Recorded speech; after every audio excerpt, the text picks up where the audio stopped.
اور آپ صلی اللہ علیہ وسلم پوری زندگی جس طرح ہمارے سامنے گزار کر گئے، جو آج سیرت میں محفوظ ہیں، آپ کی پوری زندگی اس بات کی سب سے بڑی نشانی ہے کہ آپ واقعی میں اللہ کے رسول تھے۔ اور اللہ تعالیٰ نے خود ہی فرما دیا کہ اگر آپ نے جھوٹ گھڑا ہوتا تو اللہ تعالیٰ فرماتا ہے کہ ہم آپ کو دائیں ہاتھ سے پکڑ لیتے اور آپ کی رگیں جہاں کاٹ دیتے۔ اس سے بڑھ کر گواہی کیا ہو سکتی ہے بھلا؟ تو یہ اللہ کے رسول کے لیے گواہی ہونے کے لیے کافی ہے۔ اور آپ صرف پیغام پہنچا دیجئے، آپ کے ذمہ پیغام پہنچانا ہے، آپ کو سب کی حفاظت اور نگرانی کے لیے نہیں بھیجا گیا ہے۔ یعنی اگر کوئی اسلام قبول کرتا ہے تو اس میں اس کا فائدہ ہے، لیکن اگر کوئی نہیں قبول کرتا تو اس میں اس کا خود کا نقصان ہے، لہٰذا اس کو اس کے حال پر چھوڑ دیجئے۔ تو جو کوئی اللہ کی اطاعت کرے گا اور رسول کی اطاعت کرے گا وہی فائدے میں رہے گا، جو اس سے منہ موڑے گا وہ نقصان اٹھائے گا، اپنا خود کا نقصان اٹھائے گا۔ اور اللہ تعالیٰ نے رسول اکرم صلی اللہ علیہ وسلم کو پاسبان بنا کر نہیں بھیجا ہے۔ یعنی ہر وہ شخص جس نے اللہ اور اس کے رسول کی اطاعت کی، جو احکامات اس پر عمل کیا، وہ کامیاب ہے، اور جو اس سے منہ موڑتا رہا وہ ناکام ہے۔ تو بہرحال اللہ تعالیٰ کا ہم پر جو حق ہے وہ یہ ہے کہ ہم اللہ تعالیٰ کی عبادت کریں، اس کے ساتھ کسی کو شریک نہ کریں۔ اللہ تعالیٰ کا حق، یہ حق مخلوق میں سے کسی کے لیے نہیں ہے، اور یہ اللہ تعالیٰ کی عبادت اور اس کی طرف رغبت ہے، اور اس کے انڈر جو چیزیں آتی ہیں وہ ساری چیزیں ہوں گی۔ یعنی ہم جو عبادت کریں گے وہ صرف اللہ کے لیے خالص ہوں گی، کسی مخلوق کی عبادت جائز ہی نہیں ہے۔ تو اللہ تعالیٰ کا حق کیا ہے کہ ہم صرف اس کی عبادت کریں، کسی مخلوق کی عبادت ہم نہیں کر سکتے، اور رغبت اور خوشی کے ساتھ کریں۔ دوسرا، رسول کا حق کیا ہے جو صرف رسول اکرم کے ساتھ مخصوص ہے، وہ ہے آپ کی توقیر، آپ کا احترام اور آپ کی مدد کرنا رسول اکرم کی۔ اور جو تیسری قسم حقوق کی، وہ دونوں کے درمیان مشترکہ ہے، اور وہ ہے اللہ تعالیٰ اور اس کے رسول پر ایمان لانا، یعنی جس میں رسول اور اللہ تعالیٰ دونوں پر آپ کو ایمان لانا ہے، ان سے محبت کرنا، ان کی اطاعت کرنا، جیسے کہ اللہ تعالیٰ نے سورہ فتح میں فرمایا لِتُؤْمِنُوا بِاللَّهِ وَرَسُولِهِ وَتُعَزِّرُوهُ وَتُوَقِّرُوهُ وَتُسَبِّحُوهُ بُكْرَةً وَأَصِيلًا، تاکہ تم لوگ اللہ اور اس کے رسول پر ایمان لاؤ، اس کی مدد اور اس کی توقیر کرو، اور صبح و شام اس کی تسبیح بیان کرتے رہو۔ تو بس جس نے رسول کی اطاعت کی اس نے اللہ کی اطاعت کی، اس کے لیے بھی وہی ثواب ہے جو اللہ تعالیٰ کی اطاعت پر ملتا ہے، اور جس نے منہ موڑا وہ صرف اپنا ہی نقصان کرتا ہے، اللہ تعالیٰ کا کچھ نقصان نہیں ہوتا۔ اور اللہ نے رسول اکرم کو نگہبان بنا کر نہیں بھیجا ہے، یعنی آپ سے کو 24 گھنٹے کسی کو دیکھنے کی ضرورت نہیں تھی کہ کوئی ایمان لاتا ہے اس کے بعد کیا کرتا ہے، نہیں، آپ بس پیغام پہنچا دیجئے، وہ ایمان لاتا ہے، نیک عمل کرتا ہے تو اس کا اپنا خود کا فائدہ ہے، اور اگر وہ منہ موڑتا ہے تو اس میں آپ کے فرائض میں سے آپ نے کوئی کوتاہی نہیں کی، آپ نے اپنا فریضہ انجام دے دیا، سامنے والے کا سامنے والے کی ذمہ داری ہے کہ وہ اسے قبول کر کے اپنے آپ کو عذاب سے بچاتا ہے، نہیں بچاتا ہے۔ جس سے اللہ تعالیٰ غاشیہ میں فرماتا ہے فَذَكِّرْ إِنَّمَا أَنْتَ مُذَكِّرٌ لَسْتَ عَلَيْهِمْ بِمُسَيْطِرٍ، تم ان کو نصیحت کرتے رہو اور تم صرف نصیحت کرنے والے ہی ہو، تم ان پر نگہبان نہیں ہو۔ تو اس سے پتہ چلتا ہے کہ اللہ تعالیٰ نگہبان ہے، اللہ تعالیٰ ہر وقت انسان کو دیکھ رہا ہے۔ رسول اکرم صلی اللہ علیہ وسلم پر یہ ذمہ داری نہیں تھی کہ آپ ان کو مجبور کریں ایمان لانے پر، آپ کو صرف دعوت پہنچا دینے کی ذمہ داری تھی۔ اور اس سے معلوم ہوتا ہے کہ رسول کی اطاعت میں ہی انسان کے لیے فلاح اور نجات کا راستہ ہے، کیونکہ جس نے رسول کی اطاعت کی گویا اس نے اللہ تعالیٰ کی اطاعت کی۔ تو جس نے اطاعت کی رسول کی، بس تحقیق اطاعت کی اس نے اللہ کی، اور جس نے روگردانی کی تو نہیں بھیجا ہم نے آپ کو ان پر نگہبان۔ آگے کی آیت دیکھیے، آیت نمبر 81 وَيَقُولُونَ طَاعَةٌ فَإِذَا بَرَزُوا مِنْ عِنْدِكَ بَيَّتَ طَائِفَةٌ مِّنْهُمْ غَيْرَ الَّذِي تَقُولُ وَاللَّهُ يَكْتُبُ مَا يُبَيِّتُونَ فَأَعْرِضْ عَنْهُمْ وَتَوَكَّلْ عَلَى اللَّهِ وَكَفَى بِاللَّهِ وَكِيلًا۔ اور منافق کہتے ہیں ہمارا کام تو فرما برداری ہے، پھر جب نکلتے ہیں وہ آپ کے پاس سے تو رات کو مشورہ کرتا ہے ایک گروہ ان میں سے خلاف اس بات کے جو کہتے ہیں آپ، اور اللہ لکھتا ہے جو وہ رات کو مشورہ کرتے ہیں، بس اعراض کریں آپ ان سے اور توکل کریں اللہ پر، اور کافی ہے اللہ کارساز۔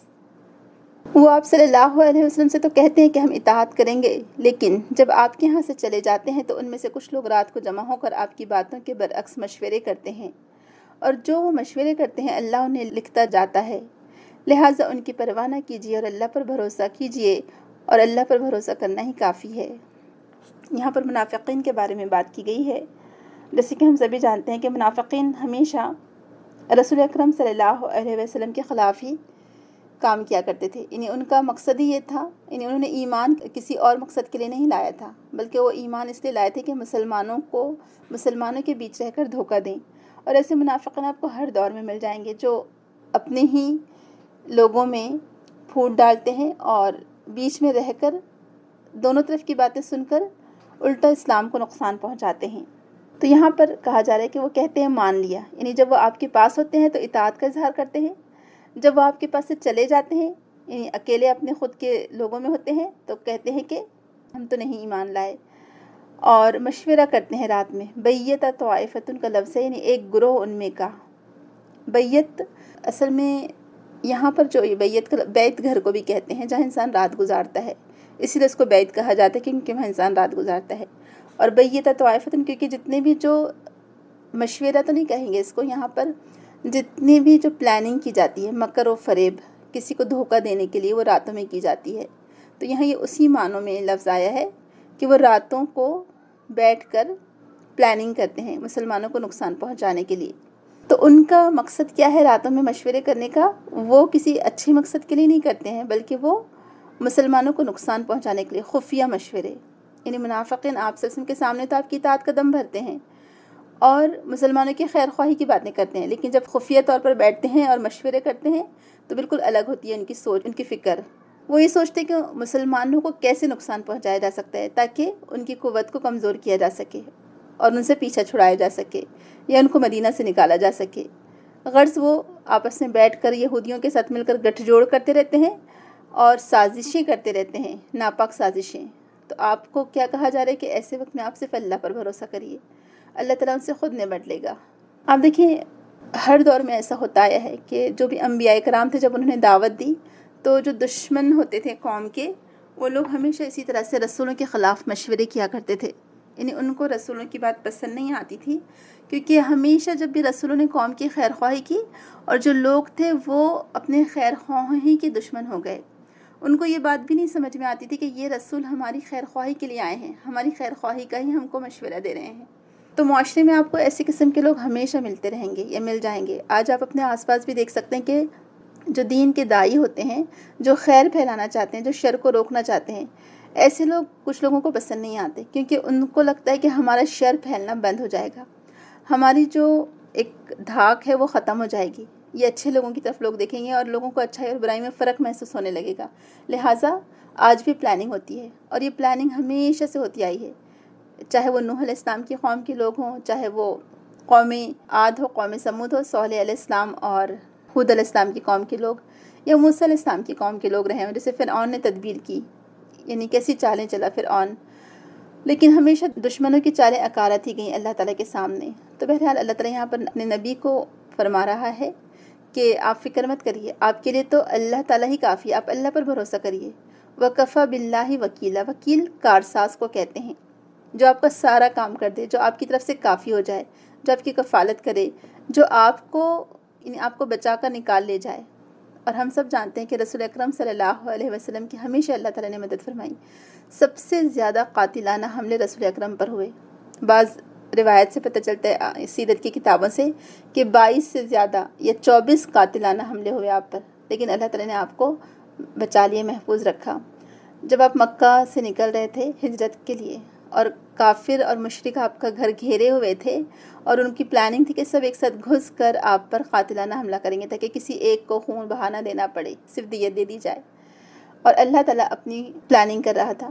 اور اللہ سبحانہ تعالیٰ نے آپ کو بغیر کوئی تکلیف پہنچائے، بغیر آپ کا بال بھی باقی کیے، آپ کو وہاں سے بخیر و حفاظت نکال لے گیا، سبحان اللہ۔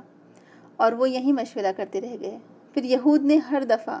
آپ کو زہر دیا گیا، بکری کے گوشت میں ملا کر آپ پر اوپر سے پتھر گرانے کی پلاننگ کی گئی، یہود نے کیا کہ اوپر سے پتھر گرا دیتے ہیں، اور ایسے کئی دفعہ ہوا، لیکن الحمدللہ ہر وقت یا ہر دفعہ اللہ تعالیٰ آپ کے لیے کافی ہو گیا۔ اللہ تعالیٰ فرما رہے کہ وَكَفَى بِاللَّهِ وَكِيلًا، کافی ہے اللہ تعالیٰ۔ تو آپ پرواہ نہ کیجیے، آپ اللہ پر بھروسہ رکھیے، اور اللہ پر بھروسہ کرنا ہی کافی ہے، سبحان اللہ۔ وہی کارساز ہے، وہی آپ کو ان تمام لوگوں کی جو منافقت ہے ان سے بچانے والا ہے۔ آج بھی ایسے ہو سکتا ہے اور ہوتا آ رہا ہے اور ہوتا رہے گا، یہ قیامت تک چلتی رہے گا یہ کشمکش، یعنی حق و باطل کا جو معرکہ ہے وہ قیامت تک چلتا رہے گا، یہ جو کشمکش ہے ہمیشہ چلتی رہے گی۔ کبھی باطل زوراور ہوگا، کبھی حق غالب آ جائے گا، لیکن ہمیشہ حق ہی غالب آتا ہے۔ باطل کتنا بھی زوراور ہو وہ تھوڑے دن تک کے لیے اچھلتا رہتا ہے، جیسے جھاگ آ جاتا ہے نا، آپ نے دیکھا ہوگا سمندر پر، وہ جھاگ کی طرح رہتا ہے، پھر اللہ تعالیٰ وہ جھاگ کو ختم کر دیتا ہے، جو پیور اور خالص چیز ہے وہ باقی بچ جاتی ہے، تو لوگوں کو بھی سمجھ میں آتا ہے کہ کیا صحیح اور کیا غلط ہے، اور پھر باطل کا خاتمہ ہو جاتا ہے الحمدللہ۔ تو بہرحال یہ منافقین تھے جو راتوں میں مسلمانوں کے خلاف مشورے کیا کرتے تھے، اور اس لیے کرتے تھے تاکہ مسلمانوں کو نقصان پہنچائیں، اور آج بھی ایسا ہوتا ہے۔ اسلام کی فطرت میں قدرت نے لچک دی ہے، اتنا ہی ابھرے گا جتنا کہ دباؤ گے۔ آج آپ دیکھیں پوری دنیا میں پروپیگنڈا کیا ہے، کس طرح سے ہر طریقے سے اسلام کو بدنام کرنے کی، مسلمانوں کو بدنام کرنے کی کوشش کی جاتی ہے، یہ کی جا رہی ہے ہر طرف، یعنی ایسا لگتا ہے گویا پوری دنیا ایک جٹ ہو گئی ہے مسلمانوں کے خلاف اور اسلام کے خلاف۔ اور رسول اکرم صلی اللہ علیہ وسلم نے جو بات فرمائی تھی کہ ایک وقت ایسا آئے گا کہ لوگ تم پر ایسے ٹوٹ پڑیں گے جیسے بھوکے دسترخوان پر ٹوٹ پڑتے ہیں۔ تو صحابہ کو بہت حیرانی ہوئی تھی کہ یا رسول اللہ کیوں ایسا، کیا ہماری تعداد کم ہوگی؟ کہا کہ نہیں، تمہارے اندر وہن پیدا ہو جائے گا، موت کا خوف اور دنیا سے محبت۔ اور آج آپ دیکھیں ہمارا یہی حال ہے، اور آج پوری دنیا کے لوگ پیچھے پڑے ہوئے ہیں اسلام اور مسلمانوں کے خلاف۔ تو یہ تو ہمیشہ ہوتا آیا ہے اور ہوتا رہے گا کہ مسلمانوں کے خلاف لوگ پلاننگ کرتے رہیں گے، تدبیریں کرتے رہیں گے، مکر و فریب کے جال بچھاتے رہیں گے، لیکن ایک مومن ایک سوراخ سے 2 دفعہ نہیں ڈسا جاتا، یہ حدیث کا مفہوم ہے۔ لہٰذا مومن کو چاہیے کہ وہ الرٹ رہے، ان کی پلاننگ پر نظر رکھے، اور اسلام کی دفاع کے لیے، اسلام کا بول بالا ہو اس کے لیے وہ کوشش کرتا رہے، جد و جہد کرتا رہے، اپنی کوشش کو وہ تیز کر دے۔ تو آج بھی مسلمانوں کے خلاف آپ دیکھیں کتنے میٹنگز ہوتی ہیں، کتنے بیٹھک بٹھائی جاتی ہیں، اور نام کچھ اور دیا جاتا ہے اور اندر کچھ اور ہوتا ہے۔ تو یہ سب کیا ہے دراصل دیکھا جائے تو یہ وہی ہے راتوں کو بیٹھ کر مشورے کرنا، اور یہ پہلے سے ہوتا آیا ہے۔ تو بہرحال اللہ تعالیٰ سب کو محفوظ رکھے اس سے۔ آگے کی آیت دیکھیں، آیت نمبر 82، افلا يتدبرون القرآن ولو كان من عند غیر اللہ لوجدوا فیہ اختلافا کثیرا۔ کیا پس نہیں تدبر یعنی غور و فکر کرتے وہ قرآن میں، اور اگر ہوتا یہ غیر اللہ کی طرف سے تو پاتے وہ اس میں اختلاف بہت۔ ایک اور ترجمہ دیکھیے، کیا یہ لوگ قرآن میں غور نہیں کرتے؟ اگر یہ قرآن اللہ کے علاوہ کسی اور کی طرف سے ہوتا تو اس میں بہت سے اختلاف پائے جاتے یا پاتے۔ ایکچولی اگر دیکھا جائے تو یہاں تو منافقین کے بارے میں بات کی گئی ہے، ان کو وارن کیا جا رہا ہے، ان کو تنبیہ کی جا رہی ہے کہ اگر انہیں قرآن کے منزل من اللہ ہونے میں کوئی شک تھا، کیونکہ وہ قرآن میں شک کرتے تھے نا کہ یہ اللہ کی طرف سے ہے، تو اس آیت میں اس شک کو دور کرنے کی عقلی دلیل پیش کی گئی ہے کہ انسان کی حالت یہ ہے کہ یعنی جب بچے چھوٹے ہوتے تو عقل ناپختہ ہوتی ہے، جوانی میں قدر بہتر ہو جاتا ہے انسان، پھر پختہ عمر میں عقل پختہ ہو جاتی ہے۔ تو یہاں پر بتایا جا رہا ہے کہ ویسے انسان کے نظریات زندگی بھر بدلتے رہتے ہیں، بچپن میں کچھ اور ہوتے ہیں، جوانی میں کچھ اور ہوتے ہیں، بڑھاپے میں کچھ اور ہو جاتے ہیں، کیونکہ پھر سارا تجربہ بولتا ہے انسان کا۔ اور انسان جس ملک کے شہر میں رہتا ہے وہاں کے ماحول کے اثر کو بھی قبول کرتا ہے، کبھی انسان غصے میں ہوتا ہے، کبھی دہشت زدہ ہوتا ہے، کبھی خوف زدہ ہوتا ہے۔ تو یہی انسان کی جو کیفیت ہے افراط و تفریط کی، اس میں انسان کے جذبات کا پتہ چلتا ہے۔ تو بہرحال انسان اگر خود اپنی ہی کتاب لکھے تو وہ اس میں بہت سارے اختلاف پائے گا، لیکن یہ کتاب جو 23 سال کے عرصے میں نازل ہوئی، 13 سال مکہ میں اور 10 سال مدینہ میں، لیکن اگر آپ اس کتاب کو شروع سے آخر تک پڑھتے رہیں آپ کو کہیں اختلاف نظر نہیں آئے گا۔ الحمدللہ، سبحان اللہ، یہ اللہ کا کلام ہے، یعنی ادبی لحاظ سے اس کی فصاحت و بلاغت میں کہیں کوئی فرق نہیں ہے،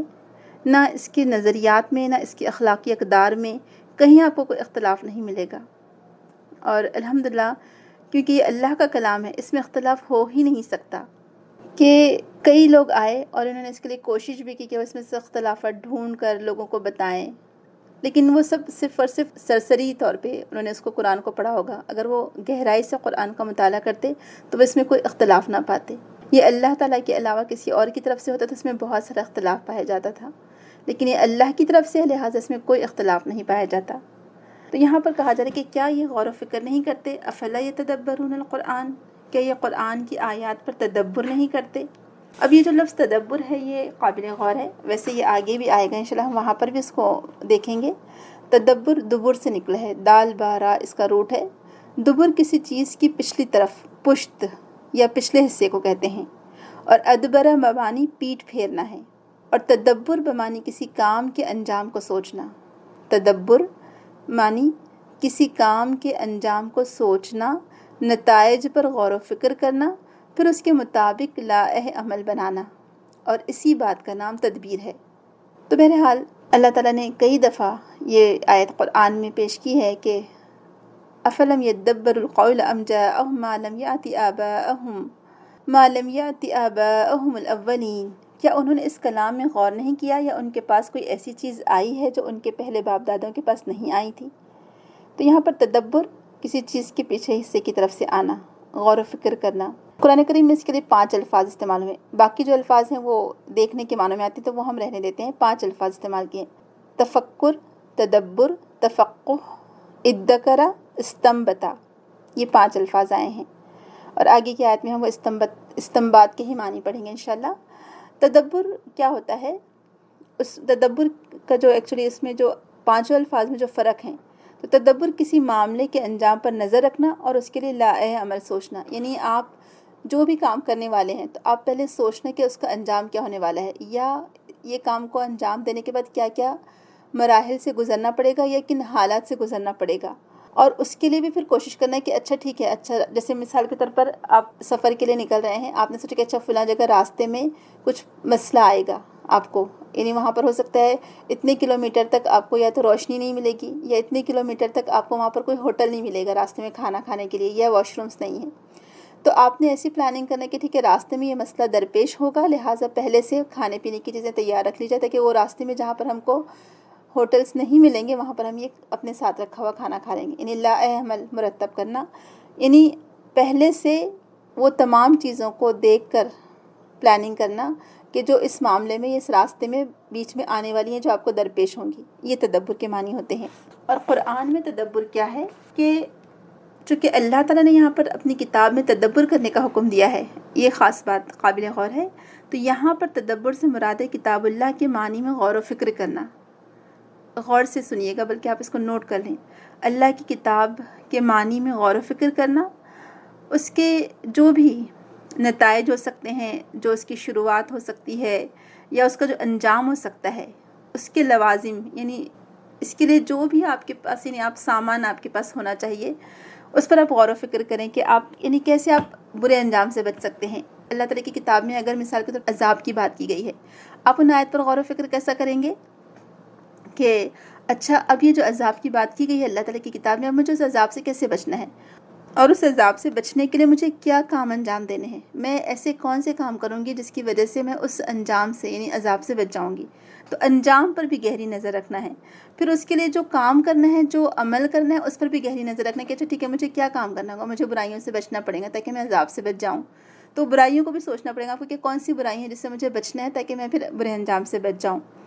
تو اللہ تعالیٰ کی کتاب میں تدبر تمام علوم اور معارف کی کنجی کہا گیا ہے۔ اسکالرز کہتے ہیں کہ اللہ کی کتاب میں غور و فکر انسان کو ہر چیز کا حل پیش کر دیتی ہے، ہر مسائل کا حل، آپ کو ایک چابی مل جاتی ہے، کی مل جاتی ہے آپ کو، جس کی سے آپ ہر لاک کھول سکتے ہیں۔ سوچیں ذرا، سبحان اللہ کتنی بڑی بات ہے کہ ہر مسائل کا حل آپ کو پھر اس میں مل جاتا ہے، کنجی مل جاتی ہے آپ کو تدبر کرنے کی وجہ سے، ہر بھلائی اس کے ذریعے حاصل ہوتی ہے، تمام علوم کا استخراج اسی سے کیا جاتا ہے، یعنی جتنے بھی جو علوم نکلے ہیں تدبر سے ہی نکلے ہیں، یعنی علم کی جو مختلف شاخیں ہیں یا علم کی جو مختلف آپ کہہ سکتے ہیں ڈیفرنٹ جو ٹاپک ہیں یا ڈپارٹمنٹ ہے، وہ سب اسی سے نکلتے ہیں، تدبر سے ہی نکلتے ہیں الحمدللہ۔ پھر اللہ تعالیٰ کی کتاب میں تدبر کے فائدے کیا ہیں کہ اس سے ہمارے قلب میں، ہمارے ایمان میں اضافہ ہوتا ہے، یعنی ہمارا قلب ایمان سے بڑھتا چلا جاتا ہے۔ سبحان اللہ، آپ سوچیں اس سے بڑھ کر فائدہ اور کیا ہوگا، اور ایمان ہمارا مضبوط ہوتا جاتا ہے، ایمان جڑ پکڑتا ہے ہمارے دل میں، ایمان مضبوط ہوتا ہے، پھر وہ ایمان ہمارا ڈاواڈول نہیں رہتا منافقوں کی طرح یا دنیاوی فائدوں کے لیے، بلکہ ہمارا ایمان میں ثابت قدمی آ جاتی ہے۔ پھر اللہ کی کتاب میں تدبر انسان کو اپنے رب کی معرفت عطا کرتی ہے، اپنے معبود حقیقی کی معرفت عطا کرتی ہے کہ مجھے کیسے اپنے معبود کی عبادت کرنا ہے، مجھے کیسے اپنے رب کی عبادت کرنا ہے، وہ طریقے سکھاتی ہے۔ پھر یہ معرفت یعنی ایک طرح سے ہر قسم کی معرفت عطا کرتی ہے، یہ چیز تدبر انسان کو ہر قسم کا فائدہ دیتی ہے۔ پھر یہ تدبر ہمیں یہ بھی بتاتا ہے کہ ہمارے رب کی صفات کیا ہیں، یا ہمارے رب کی صفات عالیہ کیا ہیں، وہ کون سی صفات سے آراستہ ہے سبحان اللہ، اور وہ نقص سے پاک ہے ہمارے رب کی ذات، اس میں کوئی کمی کوئی کجی نہیں ہے۔ یعنی اللہ تعالیٰ کی جو اسماء و صفات ہے اس پر ایمان بڑھتا ہے کہ اللہ تعالیٰ ہر نقص سے پاک ہے، ہر نقص سے منزہ ہے، اس کی صفات اپنے کمال کو پہنچی ہوئی ہیں سبحان اللہ۔ پھر یہ کتاب میں تدبر ہمیں اللہ کے راستے کی معرفت عطا کرتا ہے کہ اللہ تعالیٰ یعنی وہ راستہ جو اللہ سے سبحانہ و تعالیٰ کی طرف جاتا ہو، اس راستے کی معرفت عطا کرتی ہے یہ کتاب ہمیں، یعنی تدبر، اور پھر سیدھا ہمیں اللہ سبحانہ و تعالیٰ تک پہنچا دیتا ہے تدبر۔ پھر یہ کتاب پر تدبر ہمیں ان لوگوں کی بھی معرفت عطا کرتے ہیں، نیک لوگ اور صالح لوگ، کہ ایسے ہمارے ہم مزاج لوگ پھر ہم کو ملتے چلے جاتے ہیں کہ اچھا ہمیں کن لوگوں سے دوستی کرنی ہے، کن لوگوں سے ہمیں چھٹکارا حاصل کرنا ہے، کون سے لوگ دوستی کے لائق ہیں، کون سے لوگ دوستی کے لائق نہیں ہیں۔ یعنی پھر وہ سرکل جو ہے، جو کمپینین شپ ہے، وہ نیک لوگوں کی کمپینین شپ بنتی چلی جاتی ہے الحمدللہ۔ تو یہ کتاب میں تدبر ہمیں وہ لوگوں کی معرفت عطا کرتا ہے کہ ہم صحیح لوگوں تک پہنچ جاتے ہیں، نیک لوگوں کا تعاون ہمیں پھر حاصل ہوتا ہے، نیک لوگوں کا ساتھ ملتا چلا جاتا ہے۔ پھر یہ تدبر ہمیں نعمتوں کی یاد دہانی کرواتی ہے، یعنی اللہ کی کتاب ہمیں نعمتوں کی یاد دہانی کرواتی ہے اگر ہم اس میں تدبر کرتے ہیں، کیونکہ آپ دیکھیں نعمتوں کی قدر کرنا یہ بھی ایک عبادت ہے اصل میں، وَلَئِن شَكَرْتُمْ لَأَزِيدَنَّكُمْ۔ تو بہرحال یہ کتاب کے کوئی ایک فائدے نہیں ہیں، کتاب میں تدبر کے کئی ایک فائدے ہیں جو ہم گنوا بھی نہیں سکتے، بس ہماری دسترس تو تھوڑی چیزوں پر ہے نا۔ پھر سب سے بڑھ کر یہ اللہ تعالیٰ کی کتاب میں غور و فکر اور تدبر آپ کو دشمنوں کی معرفت عطا کرتی ہے، یعنی آپ کو دوست اور دشمن میں تمیز کرنا آ جاتی ہے کہ کون دوست ہے کون دشمن ہے، کس سے دوستی رکھنی چاہیے کس سے نہیں رکھنی چاہیے، یعنی جو حقیقی دشمن ہے۔ پھر آپ کو اس راستے کی نشاندہی کرتی ہے یہ کتاب، اس میں تدبر، اس میں غور و فکر، کہ جو آپ کو عذاب کی طرف لے جاتا ہے راستہ، یعنی آپ کو اچھے اور برے کی تمیز سکھا دیتی ہے کتاب، آپ کو گناہ اور ثواب میں فرق کرنا سکھا دیتی ہے، آپ کو گناہ سمجھ میں آنے لگتا ہے کہ اچھا یہ گناہ کے کام ہے، اگر ہم یہ کریں گے تو یہ چیز ہم کو اللہ تعالیٰ کے عذاب کی طرف لے جائے گی، تو اس کی وجہ سے آپ گناہ سے بچ جاتے ہیں۔ پھر اس راستے کی معرفت عطا کرتی ہے کتاب آپ کو، اس میں غور و فکر اور تدبر، کہ آپ کو اپنا انجام نظر آنے لگتا ہے، آپ کو اپنے ہر عمل کے بعد اس کا انجام نظر آتا ہے کہ اچھا میں یہ فلاں کام کروں گی تو اس پر مجھے اجر ملے گا، لہٰذا آپ خوشی خوشی اس کام کو انجام دیتی ہیں۔ اگر میں یہ کام کروں گی، برا کام اللہ نہ کرے، تو مجھے اس کا عذاب ملے گا، لہٰذا آپ کو یہ کتاب اس کے انجام کو بھی بتاتی ہے کہ انجام کیا ہونے والا ہے، اس کے ساتھ کیا سلوک کیا جائے گا۔ تو بہرحال بندہ مومن جتنا اللہ تعالیٰ کی کتاب میں غور و فکر کرے گا، جتنا تدبر کرے گا، اتنا ہی زیادہ اس کے علم اور عمل میں بصیرت آتی چلی جائے گی، اضافہ ہوتا چلا جائے گا۔ اسی لیے اللہ تعالیٰ نے کتاب اللہ میں تدبر اور تفکر کا حکم دیا ہے اور ترغیب بھی دی ہے اس کی، اور آگاہ فرمایا ہے کہ قرآن عظیم کو نازل کرنے کا مقصد بھی یہی ہے کہ اس میں غور و فکر کیا جائے، اس میں تدبر کیا جائے۔ میری عزیز بہنوں، آپ خود سوچیں کہ ہم میں سے کتنے لوگ ہیں جنہوں نے قرآن میں کبھی غور و فکر کیا ہو، کبھی تدبر کیا ہو۔ ہم کو تو بس بغیر سمجھے، بلا سمجھے بوجھے صرف تلاوت پر ہم بھاگتے چلے جاتے ہیں۔ تو اگر ہم چونکہ جو لوگ نان عرب سے اور جو عربی اتنے اچھے سے نہیں جانتے، ان کو اگر عربی ڈائریکٹ سمجھ میں نہیں آتی تو ان کو اس کا ترجمہ بھی پڑھنا پڑے گا اس کو سمجھنے کے لیے، پھر اس کے معنی، اس کی آیات پر غور و فکر کرنا پڑے گا۔ اللہ سبحانہ وتعالیٰ سورہ صاد میں فرماتا ہے کتاب انزلناہ الیک مبارک لیدبروا آیاتہ ولیتذکر اولو الالباب،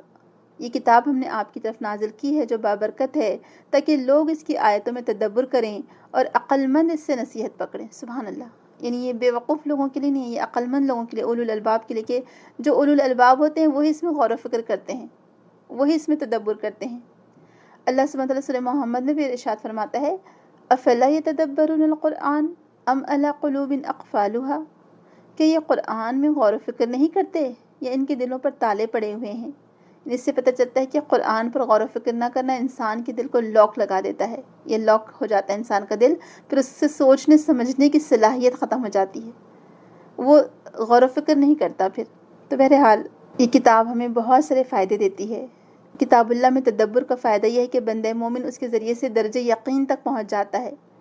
اور اسے معلوم ہو جاتا ہے کہ یہ اللہ کا کلام ہے، کیونکہ اسے صاف نظر آتا ہے کہ یہ کلام ایک دوسرے کی تصدیق کرتا ہے، اس میں کوئی اختلاف نہیں ہے۔ تو یہ بھی ہم دیکھتے ہیں قرآن میں کہیں احکامات ہیں، کہیں پر اخبار ہیں، اور ہر جگہ اس کو ریپیٹ کیا گیا ہے، مگر ہر مقام پر جہاں پر بھی وہ واقعات ریپیٹ کیے گئے ہیں وہ ایک دوسرے کی تصدیق ہی کرتے ہیں اور ایک دوسرے کے مطابق ہی ہیں، برابر ہی ہیں، ایک دوسرے کی مخالفت نہیں کرتے۔ تو اس سے معلوم ہوتا ہے کہ قرآن کامل ہے اور ایک ایسی ہستی کی طرف سے نازل کیا گیا جس کے علم نے تمام امور کا احاطہ کر رکھا ہے۔ اس لیے اللہ تعالیٰ فرماتا ہے کہ اگر یہ کسی اور کی طرف سے ہوتا ہے اللہ تعالیٰ کے علاوہ تو یقیناً اس میں بہت سارے اختلافات پائے جاتے، چونکہ یہ اللہ سبحانہ و تعالیٰ کی جانب سے ہے، لہٰذا اس میں کوئی اختلاف نہیں ہے۔ اس لیے کہا تھا نا کہ قرآن میں ہو غوطہ زن اے مرد مسلمہ، اللہ کرے تجھ کو عطا جدت کردار، کہ ہم کو قرآن ہی میں غوطہ لگانا ہے، قرآن ہی میں ہمیں ڈوبنا ہے، قرآن ہی میں ہمیں تیرنا ہے، کہ ہم کو اس کے الفاظ کے معنی تلاش کرنے ہیں، اس میں غور و فکر کر کے جس مقصد کے لیے وہ نازل کیے گئے ہیں اس مقصد تک ہم کو پہنچنا ہے۔ تو اللہ تعالیٰ کی کتاب میں تدبر کے بہت فائدے ہیں، انسان اس سے درجہ یقین تک پہنچ جاتا ہے۔ سبحان اللہ۔ اللہ تعالیٰ سے دعا کریں کہ اللہ تعالیٰ ہم کو یہ عطا کرے۔ اور یہ آیت اس بات کی دلیل ہے کہ قرآن میں تدبر واجب ہے، امام قرطبی رحمہ اللہ کہتے ہیں، تاکہ اس کے معنی تک پہنچ سکے۔ یعنی قرآن میں تدبر کرنا یعنی اس کے معنی تک پہنچنا، اس کے اصل مقصد تک پہنچنا۔ اور یہ کسی بشر کا کلام نہیں ہو سکتا، یہ ہر قسم کے نقص سے پاک ہے، اس میں کوئی اختلاف نہیں ہے، کوئی تفاوت نہیں ہے، کوئی اس میں عبث چیز نہیں ہے، یہ اپنے فصاحت کے اعلیٰ معیار اور درجے تک پہنچا ہوا ہے، چونکہ اللہ تعالیٰ کی طرف سے نازل ہوا ہے۔ تو اہل علم اس پر نظر ڈالتے ہیں، اہل علم اس سے مسائل کا حل اخذ کرتے ہیں، یہ انسان کو اس کے مقصد تک پہنچاتا ہے، اسے علم اور خیر کثیر سے نوازتا ہے۔ بہرحال تدبر کے ایک نہیں بہت سارے فائدے ہیں، تو اللہ تعالیٰ سے دعا کرے کہ اللہ تعالیٰ ہمیں تدبر کرنے والا بنائے۔ تو جو بات ہمیں معلوم ہے کہ تدبر انسان کو یقین تک پہنچاتا ہے، ایمان کے درجے یقین تک پہنچاتا ہے، تو اللہ تعالیٰ ہمیں ہمارے ایمان کو یقین تک پہنچانے والا بنائے تاکہ ہم اللہ تعالیٰ کی آیت میں غور و فکر کر سکیں۔ آگے کی آیت دیکھیں، آیت نمبر 83۔ وَإِذَا جَاءَهُمْ أَمْرٌ مِّنَ الْأَمْنِ أَوِ الْخَوْفِ أَذَاعُوا بِهِ وَلَوْ رَدُّوهُ إِلَى الرَّسُولِ وَإِلَى أُولِي الْأَمْرِ مِنْهُمْ لَعَلِمَهُ الَّذِينَ يَسْتَنبِطُونَهُ مِنْهُمْ وَلَوْلَا فَضْلُ اللَّهِ عَلَيْكُمْ وَرَحْمَتُهُ لَاتَّبَعْتُمُ الشَّيْطَانَ إِلَّا قَلِيلًا۔ اور جب آتی ہے ان کے پاس کوئی بات امن کی یا خوف کی تو مشہور کر دیتے ہیں اس کو، اور اگر لوٹاتے وہ اس کو طرف رسول کی یا طرف اصحاب امر کی ان میں سے تو جان لیتے اس کی حقیقت کو وہ لوگ جو تحقیق کرتے ہیں اس کی ان میں سے، اور اگر نہ ہوتا فضل اللہ کا تم پر اور اس کی رحمت تو ضرور پیچھے لگ جاتے تم شیطان کے مگر تھوڑے ہی۔ ایک اور ترجمہ دیکھ لیجیے۔ اور جب کوئی امن کی یا خطرے کی خبر ان تک پہنچتی ہے تو اسے فوراً اڑا دیتے ہیں، اور اگر وہ اسے رسول یا اپنے کسی ذمہ دار حاکم تک پہنچاتے تو وہ ایسے لوگوں کے علم میں آ جاتی جو اس سے صحیح نتیجہ اخذ کر سکتے ہیں، اور اگر اللہ کا فضل اور اس کی رحمت تمہارے شامل حال نہ ہوتی تو تم ماں سوائے چند لوگوں کے شیطان کے پیچھے لگ جاتے۔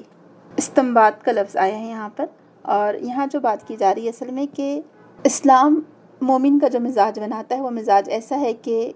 مومن اپنے کام سے کام رکھنے والا ہوتا ہے، یا تو لوگوں کی خیر خواہی کے کام کرتا ہے، خیر پھیلاتا ہے، یا پھر اپنی خود کی ذاتی عبادات اور معاملات میں مشغول ہوتا ہے ایمانداری کے ساتھ۔ مومن افواہیں پھیلانے والا نہیں ہوتا، اس چیز کو بہت زیادہ ناپسندیدہ قرار دیا گیا ہے۔ یہ سورہ احزاب میں بھی یہ مضمون آیا ہے جو کہ منافقین کے بارے میں آتا ہے کہ تم ان کی زبانوں کو کینچی کی طرح چلتا ہوا پاؤ گے، یعنی جب دیکھو جب باتیں کرنے والے، ادھر کی ادھر لگانے والے، اور بہت زیادہ افواہیں پھیلانے والے، جس کی وجہ سے ایسی افواہیں وہ پھیلاتے کہ جس کی وجہ سے زلزلہ آ جائے، ایسے خطرناک لوگ ہوتے ہیں منافق۔ تو یہاں پر ہم کو تھوڑا غور و فکر بھی کرنا ہے، ہم کو اپنے آپ پر دیکھنا ہے کہ کہیں اللہ نہ کرے میں ایسی تو نہیں ہوں کہ میں ادھر کی ادھر لگانے والی، یا پھر بہت زیادہ باتیں کرنے والی، بہت زیادہ خبروں کو عام کرنے والی، کہیں ساری خبریں میری وجہ سے تو نہیں پہنچتی ہیں، اللہ نہ کرے۔ اردو میں ایک نام ہے اس کے لیے بی جمالو، تو بی جمالو نہ بنے کبھی بھی۔ اور کسی کے لیے بھی یعنی جھوٹا ہونے کے لیے کافی ہم اتنی مشہور حدیث پڑھتے ہیں کہ وہ ہر سنائی بات کو آگے پہنچا دے۔ تو یہاں پر اللہ تبارک و تعالیٰ کی طرف سے اپنے بندوں کے لیے ایک غیر مناسب کام پر ایک تنبیہ ہے، ایک تادیب ہے، یعنی ایک طرح سے ادب سکھایا جا رہا ہے ہم کو کہ اہل ایمان کے لیے مناسب ہے ہی نہیں کہ جب ان کے سامنے کوئی اہم معاملہ ہے جس کا تعلق تمام پبلک سے ہو، مصالح عامہ سے ہو، امن اور اہل ایمان کی خوشی کے ساتھ ہو، یا اس کا تعلق کسی خوف سے ہو، یعنی کوئی ایسی بری خبر ہو یا کوئی اچھی خبر ہو، جس کے اندر کوئی مصیبت چھپی ہوئی ہو، تو اس کو پہلے اچھی طرح جانچ پڑتال کر لیں اس کے بارے میں کہ آیا خبر صحیح ہے یا نہیں ہے،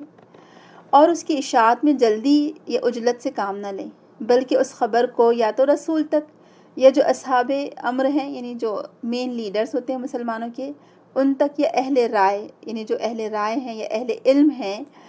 جو خیر خواہی کرنے والے لوگ ہیں یا عقل مند لوگ ہیں، جو سنجیدہ اور باوقار لوگ ہیں، ان کی طرف لوٹائیں، جو ان تمام معاملات کی صحیح معرفت رکھتے ہوں، جو صحیح سوچ رکھتے ہوں، جو مسلمانوں کی خیر خواہی کے کام کرنے والے ہیں، جو پہچانتے ہوں کہ کون سی باتیں مسلمانوں کے حق کی ہیں اور کون سی باتیں مسلمانوں کے خلاف ہیں۔ اگر وہ اس خبر کی اشاعت میں، اس کو نشر کرنے میں کوئی مصلحت اہل ایمان کے لیے کوئی خوشی محسوس کرتے ہوں تو وہ بتا دیں گے، اور اگر وہ سمجھتے ہیں کہ نہیں، اس سے مسلمانوں کو نقصان پہنچ جائے گا یا مسلمانوں کو تکلیف ہوگی، تو پھر وہ اس خبر کو چھپا لیں گے، یا پھر وہ دشمن سے بچاؤ کی کوئی تدبیر کریں گے۔ اگر کوئی ایسی خبر آئی ہے کہ جس میں پتہ چلتا ہے کہ اچھا مسلمانوں کے خلاف کوئی فلاں لوگ یا قوم یا فلاں لوگ مسلمانوں کے خلاف پلاننگ کر رہے ہیں، ایسی کوئی خبر ہے، تو جو اہل علم ہوں گے، جو اہل رائے ہوں گے، جو مسلمانوں کے خیر خواہ ہوں گے، وہ کیا کریں گے؟ اس مسلمانوں کے خلاف جو پلاننگ کی جا رہی ہے اس کو توڑنے کی تدبیر کریں گے، اس کو ختم کرنے کی تدبیر کریں گے، تو ایسے عقل مند لوگوں تک بات پہنچائی جائے۔ ویسے بھی آپ نے دیکھا ہوگا نا کہ اگر گھر میں کیوں بچوں کے سامنے باتیں نہیں کی جاتی ہیں، آپ کو معلوم ہوگا نا کہ اکثر گھروں میں یہ تو بہت ہی اہم رول ہوتا ہے، اور اس پر بہت اسٹرکٹلی اس کو فالو کیا جاتا ہے، عمل کیا جاتا ہے اس کے اوپر، کہ بچوں کے سامنے کوئی بات نہ کی جائے، کیونکہ بچے اتنی جلدی خبریں نشر کر دیتے ہیں۔ ذرا کسی آنٹی کے گھر گئے، ذرا کسی کے یہاں ملنے یا کھیلنے گئے، گھر کی ساری باتیں کھول کر باہر رکھ دیں۔ اس لیے بچوں کے سامنے امپورٹنٹ باتیں نہیں کرنی چاہیے، کیونکہ بچے ہوتے ہیں، ان کو سمجھ ہی نہیں ہوتی کہ کون سی خبر کہاں دینی چاہیے اور کون سی خبر نہیں دینی چاہیے۔ تو بہرحال یہاں پر مسلمانوں کو ایک ادب سکھایا جا رہا ہے اور ایک تنبیہ کی جا رہی ہے کہ تم خبریں ادھر ادھر نہ پہنچا دو، یا خبریں پہلے ہی عام اور نشر نہ کر دو، بلکہ خبروں کو ذمہ داران تک پہنچاؤ، ان اہل لوگوں تک پہنچاؤ جو اس کو صحیح طریقے سے امپلیمنٹ کرنے کی یا اس کو صحیح طریقے سے اس پر غور و فکر کرنے کی صلاحیت رکھتے ہوں۔ اور اس کے لیے یہاں پر جو لفظ استعمال کیا گیا ہے، استنباط کا لفظ ہے، اس کو بھی دیکھ لیتے ہیں ایک نظر۔ جیسے میں نے آپ کو پہلے بتایا تھا کہ 5 الفاظ استعمال ہوئے ہیں قرآن کریم میں غور و فکر اور تدبر کے لیے۔ پہلے تھا تفکر، پھر تدبر، تفقہ، ادکرا اور استنباط۔ تو یہ استنباط نبتا سے نکلا ہے، نون با تو اس کا روٹ ہے۔ استنبتا کہتے ہیں کنواں کھودنے کے بعد پہلی دفعہ جو پانی نکالا جائے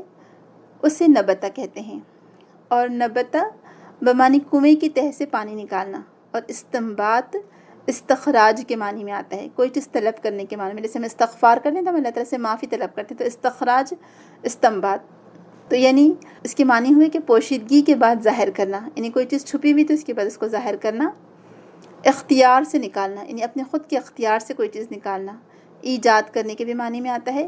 فقہ کا خاص طور سے یہ بات قابل غور ہے، آپ یہ نوٹ کریے، جو استنباط کے جو اصطلاحی معنی ہوں گے، فقہ کا اپنی فہم سے کوئی بات نکالنا، ٹھیک ہے۔ اور استنباط دراصل اجتہاد یا تفقہ کی ایک قسم ہے، یعنی آپ کو معلوم ہوگا کہ رسول اکرم نے فرمایا تھا کہ اجتہاد میری امت میں قیامت تک جاری رہے گا، اور یہ اجتہاد دراصل اتنا بہترین ہمارے دین کا سسٹم ہے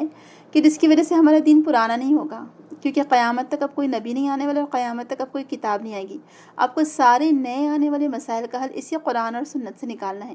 تو استنباط کیا ہوتا ہے کہ پہلے سے کوئی چیز موجود ہو، اب اس میں جو نئے نئے مسائل آ رہے ہیں جو واضح طور پر قرآن اور حدیث میں موجود تو نہیں ہے اس کا حل، لیکن اس سے ریلیٹڈ جو ضمنی مسائل ہیں جو اس کے انڈر آتے ہیں، تو وہ مسائل کا حل نکالنا، یعنی یہ استنباط دراصل اجتہادی تفقہ کی ایک قسم ہے جس میں علم معلوم میں ہی غور کر کے اور اس کی تہہ تک پہنچ کر اس سے ضمنی مسائل، یعنی اس سے جو ریلیٹڈ چھوٹے چھوٹے مسائل ہیں یا نتائج اخذ کیے جاتے ہیں۔ سبحان اللہ، آپ دیکھیں کیسا لفظ اللہ سبحانہ تعالیٰ نے استعمال کیا ہے، اور یہ ایکچولی اجتہاد کا طریقہ ہے۔ یہ جو لفظ استنباط جو ہے، یعنی فقہی مسائل اخذ کرنے میں یہ بہت مفید ہے استنباط، کہ ایک مجتہد، ایک عالم دین غور و فکر کر کے اس معنی، یعنی اس لفظ کے معنی میں، یعنی جو بھی مسائل آئے ہیں تو اس سے ریلیٹڈ جو قرآن میں چیزیں آئی ہیں اس میں غور و فکر کر کے وہ مسائل کا حل اخذ کرتا ہے۔ تو استنباط غور و فکر کر کے کوئی مسئلے کا حل نکالنا، اخذ کرنا، یعنی یہ معلوم علم ہوتا ہے، یعنی جیسے قرآن اور سنت پہلے سے موجود ہے الحمدللہ، چیزیں بھی اس میں موجود ہیں الحمدللہ، بہت سارے مسائل کا حل بھی آلریڈی موجود ہے، لیکن اب کوئی نیا مسئلہ آیا ہے تو اس کا حل نکالنا، پھر نتیجہ بھی اخذ کرنا کہ اس سے پھر یعنی قرآن اور سنت کے خلاف کوئی بات نہ جائے، قرآن اور سنت کے مزاج کے مطابق ہی بات رہے، تو یہ استنباط ہے اصل میں۔ تو یہاں کہا جا رہا ہے کہ کوئی بھی خبر ادھر ادھر نشر نہ کر دو، بلکہ اس کو ذمہ داران تک پہنچاؤ، یا جو اہل الرائے ہیں یا جو اہل علم ہیں ان تک پہنچاؤ۔ تو تحقیق کرنے والے اس کی تحقیق کر لیتے، یعنی وہ منافقین کیا کرتے تھے کہ جو بھی خبریں مدینہ میں آتی اس کو بلا جھجک نشر کر دیتے تھے، کیونکہ جنگ احد کے بعد مسلمانوں پر بہت ساری مشکلات آئیں اصل میں، جو آس پاس کے قبیلے تھے ان کی ہمتیں اور زیادہ ہو گئیں اور وہ مسلمانوں پر حملہ کرنے کے بارے میں سوچنے لگے، بہت سارے لوگوں نے مسلمانوں کو ختم کرنے کی سازش کی، آس پاس کے سارے قبائل تیار ہو گئے۔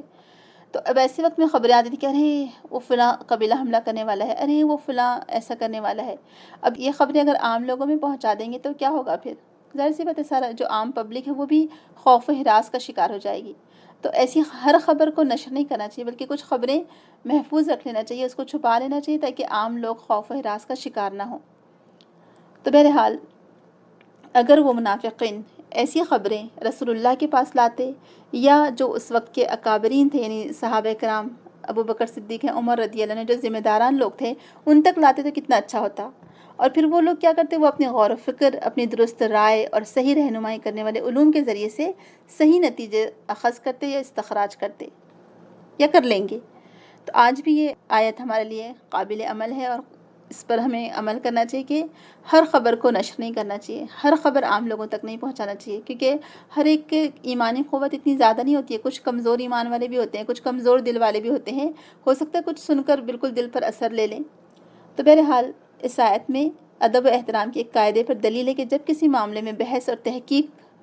مطلوب ہو، یعنی کرنا ہو، تو بہتر یہی ہے کہ معاملہ اس شخص کے حوالے کیا جائے جو ذمہ دار ہے، اور اس معاملے کو تحقیق کے لیے ایسے شخص کے حوالے کیا جائے جو اس کی اہلیت رکھتا ہے، ٹھیک ہے، اہلیت بھی ہو اس کے پاس اور علم بھی ہو، یا جو تحقیق کرنے والا ہو، یا کوئی ذمہ دار پرسن کی طرف لے جایا جائے ایسے معاملے کو، اور تحقیق سے پہلے اپنی رائے کا اظہار نہ کریں۔ یہ طریقہ زیادہ بہتر ہے اور اسی طریقے کی ترغیب دی گئی ہے، کیونکہ پھر اس سے خطا ہونے سے انسان محفوظ رہے گا۔ تو کسی معاملے میں اس کو سنتے ہی اس کو پھیلانا، اس میں عجلت اور جلد بازی دکھانا وہ منع ہے، اور یہ بھی حکم ہے کہ بولنے سے پہلے اس معاملے میں خوب غور کر لیا جائے کہ اس میں کوئی مصلحت ہے کہ انسان یہ خبر کو عام کرے یا نہیں، یا پھر اس سے پیچھے ہٹ جایا جائے۔ تو بہرحال یہاں پر ایک بہت ہی اہم بات کی طرف ترغیب دلائی گئی ہے، اور بعض مفسرین اس کے بارے میں لکھتے ہیں، صحیح مسلم کی ایک حدیث کو وہ کوٹ کرتے ہیں کہ عمر رضی اللہ عنہ اس آیت کا شان نزول بیان کرتے تھے۔ وہ کہتے ہیں کہ لوگ مسجد نبوی کے صحن میں بیٹھے باتیں کر رہے تھے کہ رسول اکرم نے اپنی بیویوں کو طلاق دے دی ہے، اور جب میں نے خود رسول اکرم کے پاس جا کر اس کی تحقیق کی تو آپ نے بتایا کہ آپ نے طلاق نہیں دی۔ یہ آیت اسی بارے میں نازل ہوئی، صحیح مسلم کتاب الطلاق باب فی الایلا۔ پھر یہ بھی اللہ کے رسول صلی اللہ علیہ وسلم نے فرمایا کہ کسی آدمی کے جھوٹا ہونے کی یہی دلیل کافی ہے کہ وہ ہر سنی سنائی بات آگے بیان کر دے، صحیح مسلم۔ تو بہرحال آپ دیکھیں منافقین کیا کرتے تھے، اسی طرح سے پروپیگنڈا کرتے تھے، مسلمانوں کے خلاف باتیں بناتے یا افواہوں کو پھیلاتے، اور اس کی وجہ سے مسلمانوں میں پھر انتشار پھیل جاتا تھا، تو لہٰذا اس سے منع کیا جا رہا ہے۔ تو اللہ تعالیٰ فرما رہا ہے کہ اگر تم پر اللہ کا فضل اور اس کی رحمت نہ ہوتی، یعنی تمہیں توفیق عطا کرنے، ادب سکھانے اور یہ معاملات کی تعلیم دینے میں جو تم نہ جانتے تھے، اگر اللہ تعالیٰ کا فضل اور اس کی رحمت نہ ہوتی تو چند لوگوں کے سوا تم سب شیطان کے پیروکار بن جاتے۔ کیوں؟ کیونکہ انسان ہم جانتے ہیں کہ اپنی فطرت کے اعتبار سے ذرا ظالم اور جاہل ہے، اس کو علم بھی نہیں ہے اور وہ ظلم بھی کرتا ہے اپنے اوپر، اور اس کا نفس اسے شر کی طرف دعوت دیتا ہے، اپنی شر کے علاوہ نفس کسی اور کی طرف لے کر ہی نہیں جاتا۔ تو بندہ جب اپنے رب کے پاس آ جاتا ہے، پناہ لیتا ہے اور اس کی پناہ میں آ کر گناہوں سے بچنے کی کوشش کرتا ہے، تو اللہ تعالیٰ اس پر اپنے لطف و کرم کے دروازے کھول دیتے ہیں، اسے ہر بھلائی کی توفیق عطا کی جاتی ہے اور اسے شیطان مردود سے بچا لیا جاتا ہے۔ یہی اللہ کا فضل ہے۔ تو بہرحال ان آیتوں سے ہمیں کیا سیکھنے کو ملا؟ سب سے پہلے بات کہ ہم کو اللہ تعالیٰ کی آیات میں تدبر کرنا چاہیے، اور تدبر کیا ہے؟ اس کے فہم کو جاننا، اس کے معنی کو جاننا، پھر اس کے بارے میں غور و فکر کرنا، تاکہ ہم اللہ تعالیٰ نے جس مقصد کے تحت وہ آیتیں نازل کی ہیں، اللہ کی مراد تک پہنچے ہم، اور پھر اس کے اوپر ہم عمل کر سکیں، ٹھیک ہے۔ پھر اسی طرح سے اگر کوئی معاملات ایسے آئیں جو کہ خبر اگر پھیلائی جائے تو جس سے خوف و ہراس پھیلے گا، تو ایسے معاملات کے وقت کیا کرنا چاہیے کہ اس کو علماء تک پہنچائیں، یا ان لوگوں تک پہنچائیں جو اس کے معنی سمجھ سکتے ہوں یا اس کی حکمت کو جانتے ہوں۔ اور خبروں کو پھیلانے میں جلدی نہ کی جائے، خبروں کو پھیلانے میں عجلت سے کام نہ لیا جائے۔ یہ ہماری تربیت کی گئی ہے اصل میں، کہ ہم خبریں عام نہ کریں۔ اللہ تعالیٰ ہمیں توفیق دے کہ ہم ان آیات پر عمل کر سکیں اور خصوصاً غور و فکر کر سکیں، تدبر کر سکیں۔ تو بہرحال یہ ہم کو یہاں پر اجتہاد کا طریقہ بھی پتہ چلا، کیونکہ جو لفظ استنباط ہے وہ اجتہاد کے لیے بہت ہی بہترین لفظ ہے کہ غور و فکر کیا جائے، نئے آنے والے مسائل کا حل اخذ کیا جائے، نکالا جائے قرآن ہی کی آیات سے۔ اور کیونکہ کنویں کو کھود کر جو پہلا پانی نکالا جاتا ہے اس کے لیے بھی یہ لفظ استعمال ہوتا ہے۔ تو بہرحال ہم یہ لفظ کے ذریعے سے سیکھ سکتے ہیں کہ ہم کو اللہ کی آیات جو الفاظ ہیں قرآن کے اس میں غور و فکر کرنا چاہیے، اس کے معنی، اس کے مقصد تک پہنچنا چاہیے۔ اور یہ تبھی ہوگا جب ہم قرآن پر زیادہ غور و فکر کریں اور قرآن میں ہم مشغول ہو جائیں، انشاءاللہ ہم اہل القرآن بنیں۔ اللہ تعالیٰ ہمیں توفیق دے، آمین۔ سبحانک اللہم و بحمدک، نشہد ان لا الہ الا انت، نستغفرک و نتوب الیک۔ السلام علیکم ورحمۃ اللہ وبرکاتہ۔ من يطع الرسول فقد أطاع الله ومن تولى فما أرسلناك عليهم حفيظا ويقولون طاعة فإذا برزوا من عندك بيت طائفة منهم غير الذي تقول والله يكتب ما يبيتون فأعرض عنهم وتوكل على الله وكفى بالله وكيلا أفلا يتدبرون القرآن ولو كان من عند غير الله لوجدوا فيه اختلافا كثيرا وإذا جاءهم أمر من الأمن أو الخوف أذاعوا به ولو ردوه إلى الرسول وإلى أولي الأمر منهم لعلمه الذين يستنبطونه منهم ولولا فضل الله عليكم ورحمته لاتبعتم الشيطان إلا قليلا